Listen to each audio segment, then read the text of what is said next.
భయహారక శివస్తోత్రం. వ్యోమకేశం కాలకాలం వ్యాలమాలం పరాత్పరం దేవదేవం ప్రపన్నోస్మి కథం మే జాయతే భయం. శూలహస్తం కృపాపూర్ణం వ్యాఘ్రచర్మాంబరం శివం వృషారూఢం ప్రపన్నోస్మి కథం మే జాయతే భయం. అష్టమూర్తిం మహాదేవం విశ్వనాథం జటాధరం పార్వతీశం ప్రపన్నోస్మి కథం మే జాయతే భయం. సురాసురైశ్చ యక్షశ్చ సిద్ధైశ్చాపి వివందితం మృత్యుంజయం ప్రపన్నోస్మి కథం మే జాయతే భయం. నందీశమక్షరం దేవం శరణాగతవత్సలం చంద్రమౌళిం ప్రపన్నోస్మి కథం మే జాయతే భయం.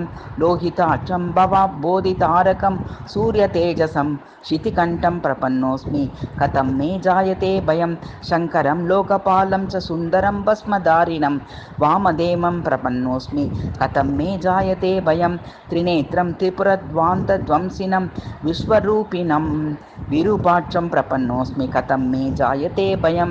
కైలాసశైలనిలయం తపఃసక్తం పినాకినం కంఠే కాలం ప్రపన్నోస్మి కథం మే జాయతే భయం. ప్రీతాత్మానం మహేశ్వర్యదానం నిర్వాణరూపిణం గంగాధరం ప్రపన్నోస్మి కథం మే జాయతే భయం.